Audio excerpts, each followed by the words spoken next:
All right. What's up? Tonight we're diving deep into a topic that's gonna blow your mind. A mystery that makes you scratch your head and just go, how did they even do that? Yep, you heard it right. We're talking about the secrets of pyramid construction.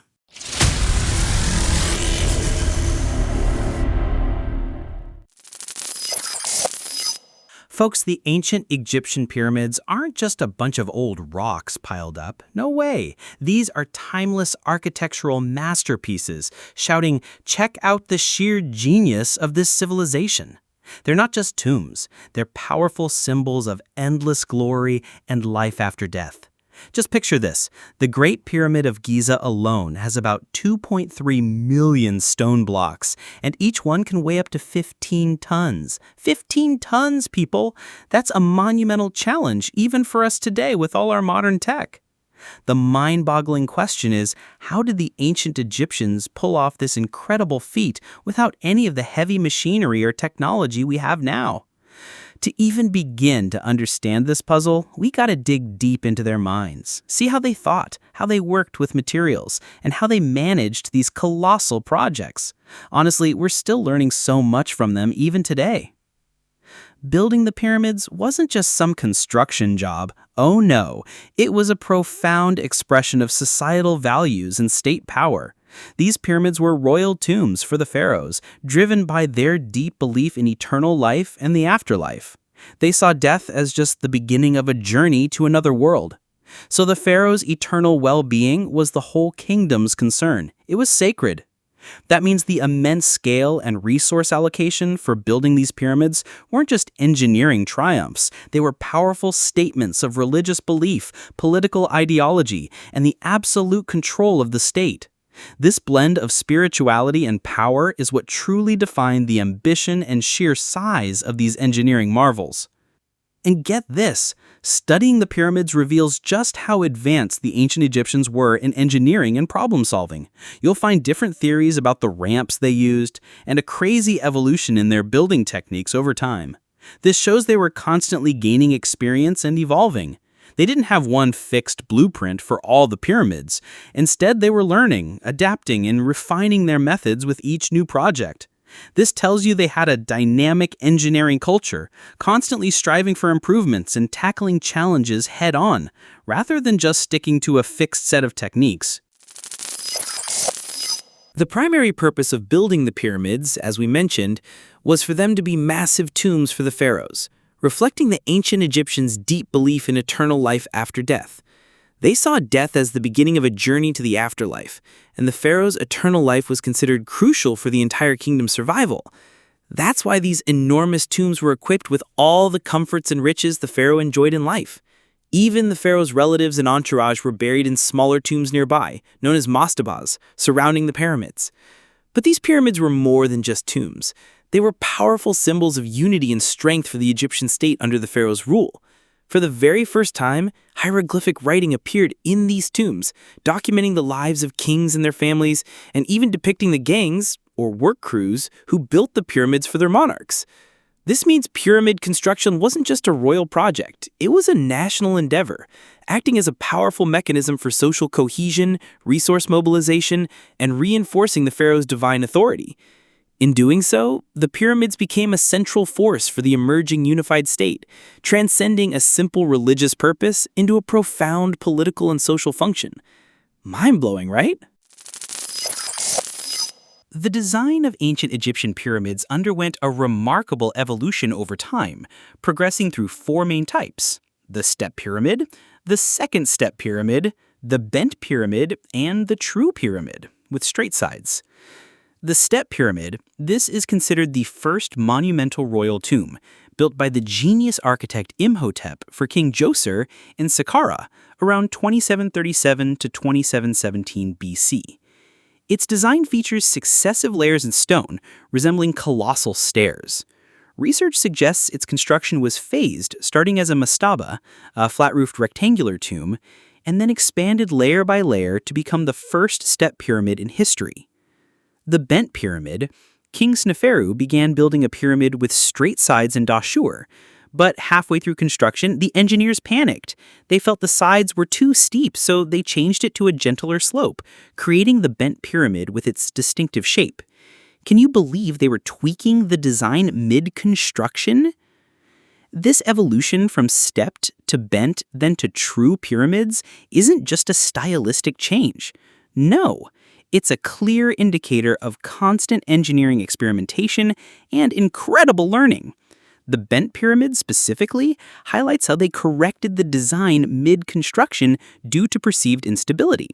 This shows they had an ancient engineering culture capable of identifying structural risks, adapting designs, and learning from previous projects, even on such a massive scale.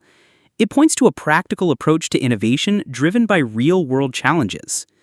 The Great Pyramid, Khufu's pyramid, was one of the first true pyramids and a real engineering masterpiece, featuring a highly polished white limestone casing. Its base is almost perfectly level, with a variation of less than an inch across its colossal area. Man, they were precise down to the millimeter. These pyramids were primarily built from limestone, granite, basalt, and gypsum as mortar, along with mud brick. Locally quarried limestone was the main material for the pyramid's core, while high-quality white limestone from the Tura region, near modern-day Cairo, was used for the outer casing. Granite, on the other hand, was used for architectural elements like portcullises and the ceilings and walls of burial chambers, and sometimes even for the outer casing, as seen in Menkaur's pyramid. Quarrying techniques and locations. Limestone blocks were quarried from sites in Giza and other local areas. The fine white limestone from Tura came from quarries located on the other side of the Nile. As for the granite, that was sourced from Aswan, way up the Nile in southern Egypt. Alabaster came from Luxor, and basalt from the Fayum Depression. For softer stones like limestone, sandstone, and travertine, they used copper and bronze chisels, drills, and saws. But for harder stones like igneous and metamorphic racks, hardened sandstone, and flint, they employed stone tools with the aid of fire setting and wooden levers. Copper tools alone simply weren't enough to cut hard stones like granite. Methods for transporting huge stones. The Nile River played a crucial role in transporting supplies and building materials, especially granite from Aswan and limestone from Tura. The discovery of the long-lost Pyramids branch of the Nile has further solidified the vital role of the river. On land, it's believed that blocks were dragged on wooden sledges, possibly lubricated with water to facilitate movement. Theories also suggest the use of quarter-round wooden sledges or wooden rollers for transporting the blocks. The heavy reliance on the Nile River for transporting these massive blocks shows that the Nile wasn't just a convenient transport route. No, it was a critical infrastructural lifeline, without which the sheer volume and complexity of pyramid construction would have been impossible. This underscores the ancient Egyptians' sophisticated understanding of their geography and their ability to harness natural resources for vast engineering projects. And on top of that, the fact that copper and bronze tools weren't sufficient to cut hard stones, yet they successfully processed them using dolerite pounding, drilling, and sawing with the aid of an abrasive like quartz sand, reveals a deep understanding of material properties and a highly adaptive approach to tool use. This indicates they compensated for the limitations of their basic metal tools by leveraging the superior hardness of other natural materials, dolerite, quartz, emery, corundum. This highlights a profound practical knowledge of physics and geology to overcome inherent material constraints. Man, they were natural-born material scientists.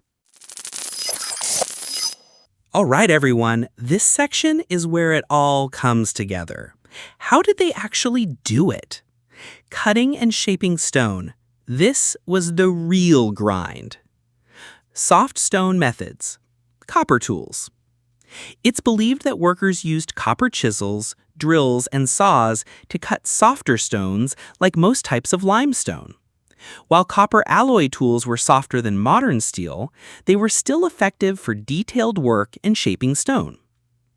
Hard stone techniques, pounding, abrasive drilling. For mind-bogglingly hard stones like granite, diorite, basalt, quartzite, and schist, copper or bronze tools weren't enough. These stones were worked using time-consuming methods like pounding with dolerite, which is a hard igneous rock, drilling and sawing with the aid of abrasives like quartz sand. Experiments suggest that flint picks and chisels, along with abrasive quartzite blocks and copper-tipped bow drills with abrasive dust, could carve and polish hard granite. There's still debate about whether concentric lines on drilled granite cores were caused by loose, wet quartz sand or fixed points of emery or corundum. The fact that copper bronze tools alone couldn't cut hard stones, but they were successfully worked using dolerite pounding, drilling, and sawing with the aid of an abrasive like quartz sand, reveals an advanced understanding of material hardness and the principle of abrasive wear. This indicates they compensated for the limitations of their basic metal tools by leveraging the superior hardness of other natural materials: dolerite, quartz, emery, and corundum. This points to an experimental and likely scientific approach to tool development and material interaction. Seriously, ancient Egyptians, you rock. Analysis of complex inscriptions and hieroglyphics. Ancient stonework, including statues and obelisks, shows amazing detail like braided hair and intricate patterns. While the current theory suggests carving with copper or iron tools, a new theory proposes that original hieroglyphs and intricate details might have been cast using a mixture of stone and natron, or sodium carbonate. This would explain their incredible precision compared to later usurped hieroglyphs, which appear shallow and irregular. Additionally, copper-alloyed chisels, hammers, and bow drills with bronze tips were used for fine work and drilling holes. The theory suggesting complex inscriptions and hieroglyphs were cast using a mixture of stone and natron rather than traditional carving represents a significant challenge to conventional understanding of ancient Egyptian material science and manufacturing capabilities beyond mere carving. This potential discovery could redefine the scope of their technological prowess. They were thousands of years ahead of their time. Lifting and placement, ramps and levers, the ongoing mystery. Ramps are the most widely accepted theory for hauling stones upwards, and this is supported by archaeological remains. Strake ramps. These consist of a single long ramp built on one side of the pyramid, extending as the construction grew. However, questions arise about their enormous length, material requirements, and topographical constraints. Spiral ramps. These ramps would wind around the entire pyramid. Challenges include their support structure and the difficulty of precise measurements. Zigzag or switchback ramps. These follow a meandering path on one face of the pyramid. While effective for stepped pyramids in theory, there's no evidence of their use on actual stepped pyramids. Guys, something's not adding up. The sheer volume of conflicting ramp theories, straight, spiral, zigzag, multiple, and the arguments for and against each, highlights a significant unresolved engineering challenge. The discovery of the Hot Noob quarry ramp with a slope exceeding 20% directly contradicts previous assumptions about ramp steepness, necessitating a reevaluation of all ramp models. This dynamic debate emphasizes that our understanding of ancient engineering is still evolving, driven by new archaeological evidence that challenges established assumptions and demands continuous refinement of theories. We're still uncovering the truth. The role of levers, rollers, and potential counterweights. It's believed that levers were used to lift stones to higher levels. Wooden sledges and ropes were also used to drag blocks. Theories have emerged about the use of wooden rollers or quarter-round sledges. While other theories like cranes, winches, hinged levers, and axles have been proposed, ramps are the only method definitively proven to have been used.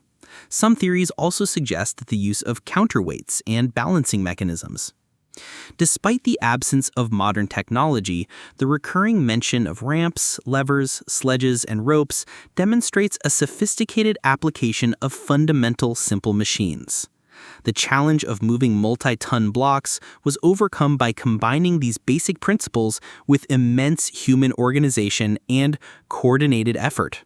This means ancient Egyptian engineering prowess wasn't about complex machines, but rather their deep practical understanding of mechanics and their ability to scale these principles through effective labor management, highlighting their ingenuity in maximizing available resources. They were doing the impossible with the basics. Advanced theories, hydraulic lifting systems, and underground discoveries. Mind blown. All right, everybody, pay close attention to this part because it holds some surprises that could completely flip everything we thought we knew. A detailed look at the hydraulic lifting system theory for Djoser's step pyramid. Recent research suggests that a hydraulic lifting system might have been used in the construction of Djoser's step pyramid. This theory proposes that water could flow into internal shafts within the pyramid, allowing a floating system to lift stones as water levels changed. The nearby Geyser El Mudir enclosure might have functioned as a control dam for water and sediment. A series of excavated chambers outside the pyramid could have served as a water treatment facility. The discovery of the pyramid's branch of the Nile, a previously hidden branch, supports the availability of sufficient water for such a system. Just imagine that. Discussion of radar results under Khafre's pyramid and their implications. An Italian team claims to have discovered 8 massive cylindrical formations under Khafre's pyramid using synthetic aperture radar and Doppler imaging. These cylinders, arranged in 2 rows, appear to descend about 650 meters into the bedrock in spiral paths. The team suggests these underground formations are interconnected, indicating a much larger subterranean complex, and they've identified potential chambers similar to those above the king's chamber in Khufu's pyramid. Guys, this sounds like a horror movie plot. Critical evaluation of these modern theories. While intriguing, the hydraulic lifting theory for Djoser's step pyramid is still a new line of research. As for the radar results under Khafre's pyramid, they are highly speculative, lack peer review, and face skepticism from established Egyptologists. These theories challenge long-held ideas about ancient Egyptian engineering and highlight the ongoing nature of discovery and reinterpretation. We still have so much to learn. The hydraulic lifting theory and the underground radar discoveries represent a significant departure from the traditional ramps and levers narrative. If validated, the hydraulic system would suggest a sophisticated understanding of fluid mechanics and water management on a grand scale, pushing back the timeline for such technologies by thousands of years.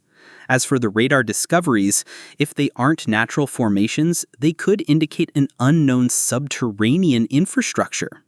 These theories, though controversial, suggest that the ancient Egyptians possessed a more advanced and diverse technological toolkit than previously assumed, which could revolutionize our understanding of their engineering genius. The strong arguments for the hydraulic theory, like Geyser El Mudir as a dam, the pyramid's branch, and internal shafts, are met with counter-arguments, like insufficient water and the preference for ramps. Similarly, the radar discoveries are dismissed by some as merely natural cavities.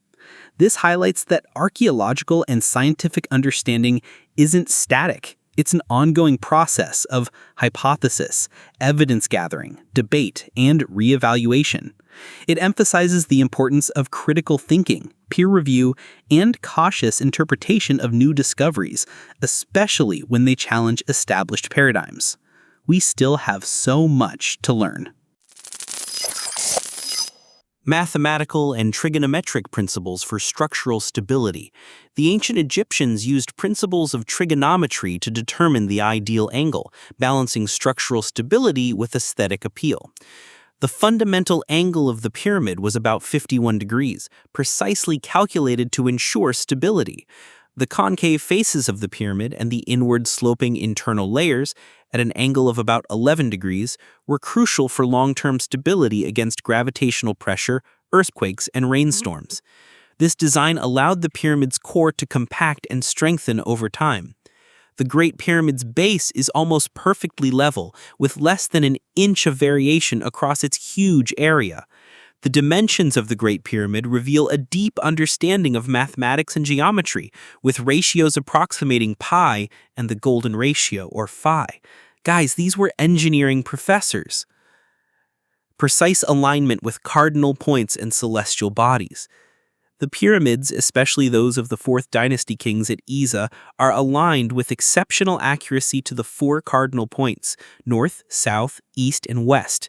This alignment could have been achieved by observing the transit of stars across the local meridian, such as Ursa Major's thigh or Big Dipper's handle. The angles of the Great Pyramid of Giza align very well with the cardinal directions, and this was likely achieved using the sun's movement. The precision in alignment with the cardinal points, the incredibly level base, and the use of specific angles and ratios, pi and phi, are not just isolated facts. They collectively demonstrate a sophisticated interdisciplinary approach where astronomical observations, advanced mathematical understanding, and engineering principles were seamlessly integrated. This suggests that the pyramids were not merely massive piles of stones, but precisely engineered structures with a deep theoretical knowledge of their environment and the cosmos, ensuring both symbolic meaning and long-term structural integrity. This is proof of their holistic scientific approach. The controversy surrounding the Orion's Belt connection and the star shafts. Some researchers propose a correlation between the layout of the 3 Giza pyramids and the stars forming Orion's Belt.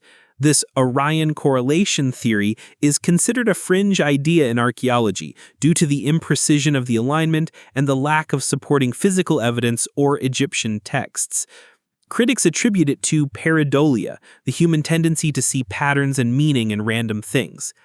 As for the narrow shafts extending from the king's and queen's chambers in the Great Pyramid, it's been debated whether they were ventilation shafts or star shafts. While one shaft generally points towards the North Star and another towards Orion's Belt, their approximate orientation and the presence of internal blocks obstructing their exit suggest they weren't for direct observation. Their true purpose remains a mystery. The debate surrounding the Orion's Belt connection and the star shafts highlights the difficulty of interpreting ancient intentions. While astronomical significance is clear, the specific Orion correlation theory is largely rejected due to lack of evidence and the possibility of pareidolia. This illustrates a crucial methodological challenge in archaeology, distinguishing genuine design intent and scientific application from coincidental patterns or modern projections. It underscores the need for rigorous evidence and avoiding confirmation bias when analyzing ancient achievements. Dispelling the myths, evidence of a skilled, organized, and well-supported workforce. Contrary to ancient notions of slave labor, evidence suggests the pyramids were built by organized teams of specialists and laborers. Excavations at Hayt el Garab, the Giza workers' village, revealed a state-supported workforce that was well-fed, received medical care, and even proper burials. This discovery drastically changed historical interpretations of ancient Egyptian labor.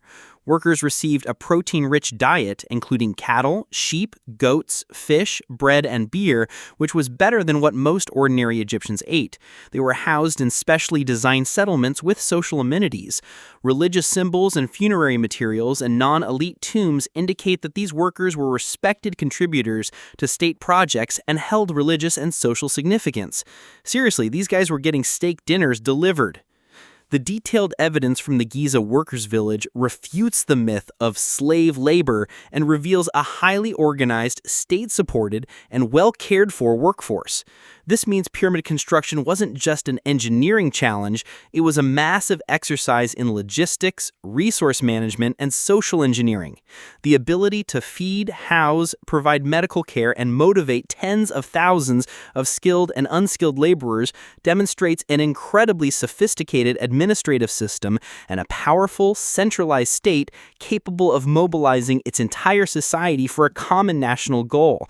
This goes beyond mere management to a deep understanding of human capital and societal organization. Labor management and organization. The urban planning of Hayt el Garab shows a sophisticated level of organization. The settlement was divided into distinct areas: barracks for workers, houses for craftsmen, food production facilities, storage complexes, and an administrative center. The Royal Administrative Center managed the logistics of the workforce, including food rations, work assignments, and tool distribution. The workforce included skilled craftsmen, engineers, scribes, builders, metal workers, carpenters, and overseers.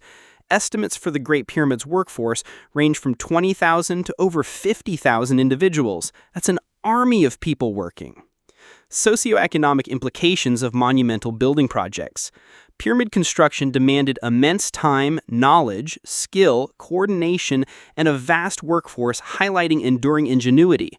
The social hierarchy, rooted in divine authority, ensured collective prosperity and resource distribution, where lower classes supported upper classes and nobles ensured the welfare of those below them. The predictable Nile flood created agricultural surplus, enabling the growth of specialized professions and monumental building projects. The interdependence within the social structure maintained societal order and stability. The report highlights that the social pyramid was rooted in divine authority and that workers were driven by loyalty to their ruler and belief in a divine mission. This suggests a strong causal link. Religious belief, Ma'at, the divine pharaoh, provided the ideological framework and motivation, which in turn supported the rigid and functional social structure. This structure, coupled with the economic surplus from the Nile, allowed for labor specialization and the sustained investment required for pyramid construction. This means pyramids were built not because of the lack of modern technology, but because of a unique synergy between spiritual conviction, social order, and economic stability. Folks, it was much deeper than we ever imagined. The pyramids stand as timeless monuments to human ingenuity, architectural brilliance, and the enduring legacy of one of history's greatest civilizations. They symbolize the unity and power of the Egyptian state and the pharaoh's mastery of organization and innovation. Their construction demanded unprecedented levels of cooperation and collective effort. Ongoing archaeological discoveries and scientific analysis. Modern scientific analysis, including satellite imagery and radar, continues to unveil new insights into pyramid construction. Discoveries like the Hatnub ramp and the pyramid's branch challenge existing theories and open new avenues of research. Archaeological excavations continue to yield new findings, adding to our knowledge of ancient Egypt. The continuous use of advanced technologies like radar, satellite imagery, and interdisciplinary collaborations to study the pyramids shows that these ancient structures aren't just historical artifacts. No, they are active sites of cutting-edge scientific research. The ongoing debates and new theories, like hydraulic systems, highlight that the pyramids serve as a dynamic research subject that continues to push the boundaries of archaeology, engineering, and material science, offering applicable lessons even today. This demonstrates their enduring importance as a source of knowledge. Their continuous inspiration and cultural significance. The pyramids remain the last wonder of the ancient world, captivating curious travelers and inspiring visitors for over 4,000 years. They continue to be a source of inspiration and awe for generations to come. Museums worldwide, like the Grand Egyptian Museum and the British Museum, house extensive collections of Egyptian artifacts, including those related to the pyramid builders. The consistent description of the pyramids as timeless monuments to human ingenuity, architectural brilliance, and the enduring legacy of one of history's greatest civilizations indicates a broader significance beyond their historical context. They represent a universal symbol of what humanity can achieve through collective vision, dedication, and problem-solving, even with perceived technological limitations. Their survival for thousands of years affirms not just ancient skill, but the enduring power of human ambition and the pursuit of monumental goals, serving as a powerful reminder of our species' capabilities. Guys, we're awesome! So folks, the construction of the ancient Egyptian pyramids shows us it was a multifaceted endeavor, combining sophisticated engineering principles, innovative material processing, meticulous planning, and unparalleled social organization. The absence of modern technology didn't mean a lack of scientific understanding or ingenuity. On the contrary, it spurred creative solutions rooted in a deep understanding of physics, engineering, and resource management. While much has been revealed, the secrets of pyramid building remain an active area of research, with new theories and discoveries constantly reshaping our understanding. The controversial theories, though not yet fully accepted, highlight the dynamic nature of the field. In conclusion, the pyramids are an enduring legacy of human civilization, inspiring both awe and ongoing research into the limits of ancient capabilities. What do you guys think? Are you still as blown away as I am? And what do you find to be the most baffling thing about pyramid construction? Let me know in the comments below, and let's get a discussion going. Don't forget to like, share, and subscribe so we can uncover more mysteries together. Peace out.